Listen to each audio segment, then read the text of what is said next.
नमस्कार दोस्तों। आप सभी विद्यार्थियों का आपके अपने YouTube चैनल एड्यू फैक्ट के प्लेटफॉर्म पे बहुत बहुत स्वागत है। दोस्तों, कल की क्लास में हमने ईस्ट इंडिया कंपनी द्वारा पारित कुछ महत्वपूर्ण अधिनियमों के विषय में अध्ययन किया था। उसी क्लास को आगे बढ़ाते हुए आज की क्लास में हम 1858 से अधिनियम जो पारित हुए हैं उनके विषय में अध्ययन करेंगे, जो कि ब्रिटिश सरकार द्वारा पारित किए गए थे। तो आइए देखते हैं 1858 का भारत शासन अधिनियम। 1858 का जो भारत शासन अधिनियम था उसे भारत के बेहतर शासन के लिए एक अधिनियम के रूप में भी जाना जाता है। अगर आपके एग्जाम में इस टाइप का कोई क्वेश्चन बनता है कि भारत के बेहतर शासन के लिए एक अधिनियम, ये कौन सा अधिनियम था, तो उसके लिए आपका एक पॉइंट तैयार है कि ये 1858 का अधिनियम था। इस अधिनियम ने भारत के गवर्नर जनरल के पद नाम को भारत के वायसराय के रूप में बदल दिया है। यानी जो अब गवर्नर जनरल का पद था वो वायसराय के रूप में परिवर्तित कर दिया गया। भारत के प्रथम वायसराय कौन बने, तो ये लॉर्ड कैनिंग बने, ये भी याद रखिएगा। वायसराय को सीधे ब्रिटिश सरकार द्वारा नियुक्त किया जाता था और वह भारत में ब्रिटिश क्राउन का एक प्रत्यक्ष प्रतिनिधि होता था। यानी ब्रिटिश क्राउन का जो आदेश होता था उसी हिसाब से जो वायसराय होता था वो काम करता था। क्यों करता था? क्योंकि 1857 की जो क्रांति हुई थी उसने जो ईस्ट इंडिया कंपनी थी उसकी छवि को बहुत ज़्यादा खराब कर दिया था। कहाँ पर? इंग्लैंड में। इस कारण वहाँ की जो संसद थी उसने ये पारित किया अधिनियम कि अब भारत पर ईस्ट इंडिया कंपनी का शासन नहीं रहेगा और ईस्ट इंडिया कंपनी के शासन को समाप्त कर दिया गया। जब ईस्ट इंडिया कंपनी का शासन समाप्त हो गया तो 1858 से महारानी विक्टोरिया का शासन शुरू हो गया। तो अब जब महारानी विक्टोरिया का शासन शुरू हो गया तो महारानी विक्टोरिया यानी जो ब्रिटिश क्राउन का जो प्रतिनिधि है वो अपना एक प्रतिनिधि बना के वहाँ से भेजते थे जिसे वायसराय कहते थे, और वो पहला कौन था? तो लॉर्ड कैनिंग था। इस अधिनियम के द्वारा बोर्ड ऑफ कंट्रोल और बोर्ड ऑफ डायरेक्टर्स को खत्म करके डबल गवर्नमेंट जो पिट्स इंडिया एक्ट द्वारा शुरू की गई थी दोहरी प्रणाली को समाप्त कर दिया गया। ठीक है। एक कॉरपोरेट निकाय के रूप में स्टेट इन काउंसिल के सचिव का गठन किया जो भारत और इंग्लैंड में मुकदमा चलाने में सक्षम था। देश के प्रशासन के लिए भारतीय सिविल सेवा की स्थापना की गई तथा भारतीयों के लिए भी सेवा में भर्ती होने का प्रावधान किया गया। 1858 के कानून का प्रमुख उद्देश्य क्या था? तो प्रशासनिक मशीनरी में सुधार था जिसके माध्यम से इंग्लैंड में भारतीय सरकार का अधीक्षक और उसका नियंत्रण हो सकता था। इसने भारत में प्रचलित शासन प्रणाली में कोई विशेष परिवर्तन नहीं किया। अब आगे आता है 1861 का भारत परिषद अधिनियम। इस अधिनियम का मुख्य उद्देश्य क्या था कि एक ऐसी परिषद का गठन करना जो कि संस्थागत हो और जिसमें भारतीय भी शामिल हो। इस परिषद का यानी 1861 का के भारत परिषद अधिनियम का ये उद्देश्य था। हुआ क्या कि 1862 में लॉर्ड कैनिंग ने 3 भारतीयों, कौन कौन से? बनारस के राजा, पटियाला के महाराजा और सर दिनकर राव को विधान परिषद में मनोनीत किया। इस अधिनियम ने मद्रास और मुंबई पर प्रेसिडेंसियों को विधायी शक्तियां पुनः देकर विकेंद्रीकरण की प्रक्रिया की शुरुआत की गई। इसके बाद में क्या हुआ कि इस अधिनियम ने वायसराय या गवर्नर जनरल को आपातकाल के दौरान विधान परिषद की सहमति के बिना ही अध्यादेश जारी करने का अधिकार दे दिया। गवर्नर जनरल को दी गई अध्यादेश की शक्ति ने उसे पूर्ण शक्तियां प्रदान कर दी। ठीक है। यानी जो अभी इस समय प्रेजेंट वर्तमान में जो राष्ट्रपति के हाथ में शक्ति है कि अध्यादेश जारी करे। कौन से आर्टिकल? तो आर्टिकल आपका है 1, 2, 3। इस आर्टिकल के तहत जो अध्यादेश जारी किया जाता है वो शक्ति उस समय वायसराय को प्रदान की गई थी। किस अधिनियम द्वारा? तो 1861 के अधिनियम द्वारा। अब आता है भारत परिषद अधिनियम 1892। इसमें क्या हुआ कि निर्वाचन पद्धति का आरंभ किया जाना इस अधिनियम की महत्वपूर्ण विशेषता थी, लेकिन जो ये निर्वाचन पद्धति का आरंभ किया गया था इसे चुनाव नाम नहीं दिया गया था। यानी वहाँ पर चुनाव नहीं होते थे। तो ये याद रखिएगा कि निर्वाचन पद्धति का तो आरंभ हुआ था लेकिन वहाँ पर चुनाव नाम से कोई चीज़ संबोधित नहीं की गई थी। अब आता है भारत परिषद अधिनियम 1909। इस अधिनियम को मार्ले मिंटो सुधार के रूप में भी जाना जाता है क्योंकि उस समय मार्ले मिंटो वो उस समय मार्ले मिंटो जो थे वो यहाँ भारत में निर्वाचित वो हुए थे। जो थे वो सचिव थे और जो मिंटो थे वो थे वहाँ उस समय के तत्कालीन वायसराय। तो इसलिए इस अधिनियम को मार्ले मिंटो सुधार अधिनियम भी कहा जाता है। सुधारों की आवश्यकता पर बल देने के लिए गोपाल कृष्ण गोखले ने इंग्लैंड में मार्ले से मुलाकात की थी, क्योंकि सुधारों की आवश्यकता थी। कहाँ पर सुधारों की आवश्यकता थी?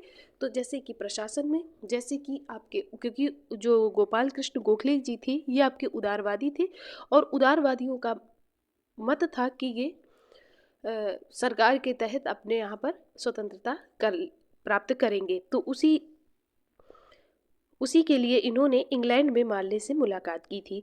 आगा खां के नेतृत्व में शिमला प्रतिनियुक्ति नामक मुस्लिम अभिजात वर्ग की एक समूह ने लॉर्ड मिंटो से मुलाकात की और अक्टूबर 1906 में योगदान के मूल्य को देखते हुए मुसलमानों के लिए अलग निर्वाचन मंडल और उनकी संख्यात्मक ताकत से अधिक प्रतिनिधित्व की मांग की। केंद्रीय विधान परिषद में सदस्यों की संख्या 16 से बढ़ाकर 60 कर दी गई। ये भी याद रखिएगा कब करी गई, तो 1909 में मार्ले मिंटो सुधार के तहत की गई।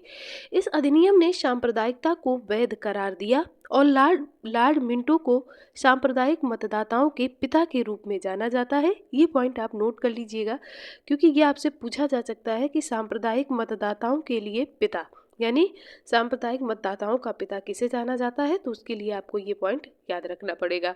इसके बाद में क्या हुआ, इसने प्रेसिडेंसी निगमों, वाणिज्य मंडलों, विश्वविद्यालय और जमींदारों के अलग प्रतिनिधित्व का भी प्रावधान किया था। 1919 का भारत सरकार अधिनियम या मॉन्टेग्यू चेम्सफोर्ड सुधार, यह अधिनियम 1921 में लागू हुआ। इस अधिनियम का एकमात्र उद्देश्य भारतीयों को सरकार में उनका प्रतिनिधित्व सुनिश्चित कराना था। इसने सिखों नहीं है यहाँ पर, यह है सिखों। इसने सिखों, भारतीय, ईसाइयों, एंग्लो इंडियन और यूरोपीय लोगों के लिए अलग निर्वाचन मंडल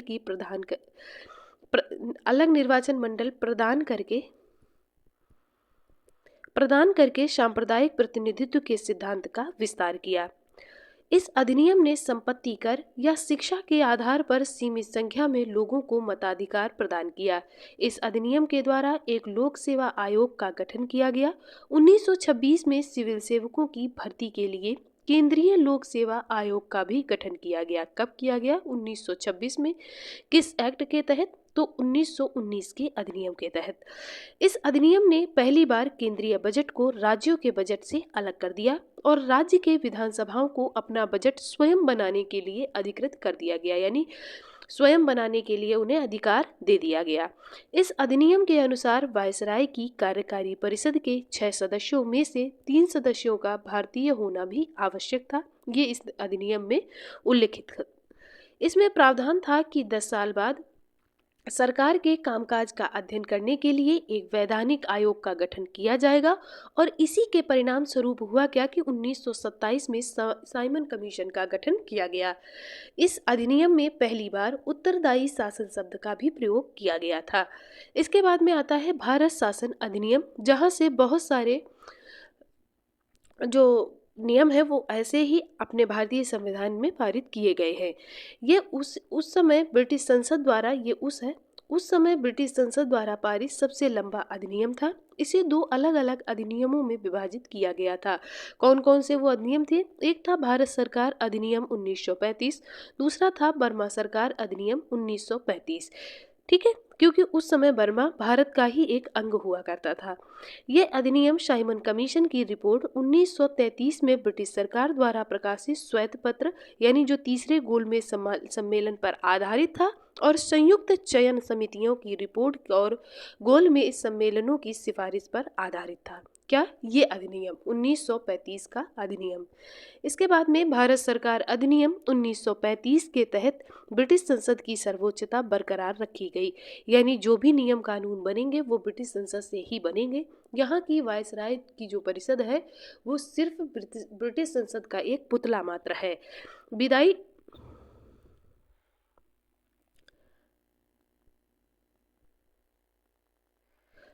देखिए ये लिखा है विधाई विदाई चाहे संगीत हो, ये नहीं लिखा है।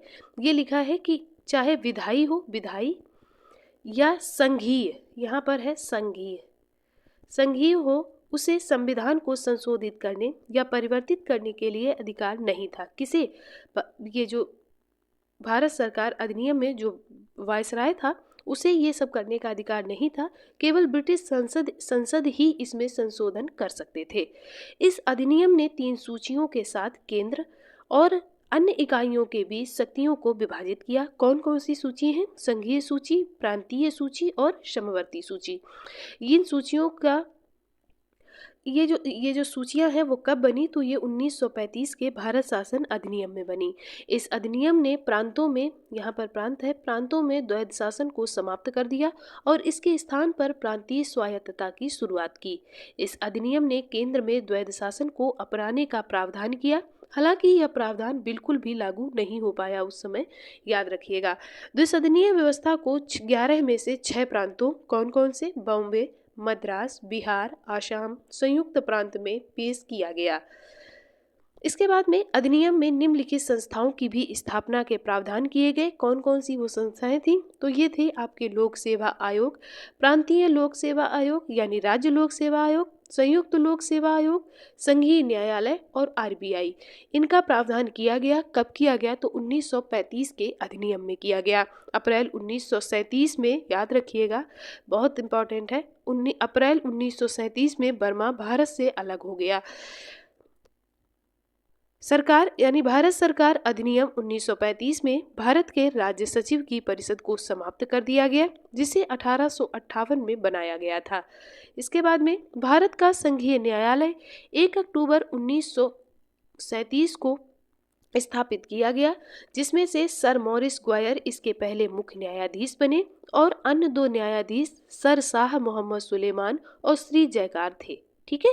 इस अधिनियम ने मताधिकार का विस्तार किया और कुल आबादी के 10% को मतदान का अधिकार प्रदान किया।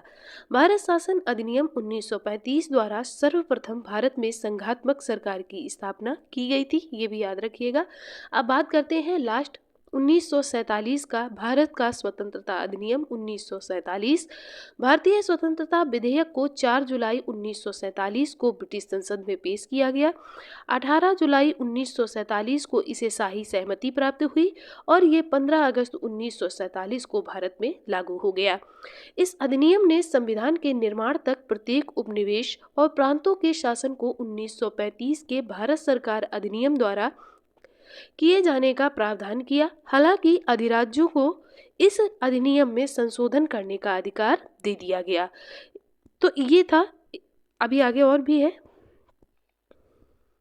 इस अधिनियम ने भारत के गवर्नर जनरल और प्रांतीय गवर्नरों को राज्यों के संवैधानिक प्रमुख के रूप में नामित किया। उन्हें सभी मामलों में संबंधित मंत्रिपरिषद की सलाह पर कार्य करने के लिए कहा गया।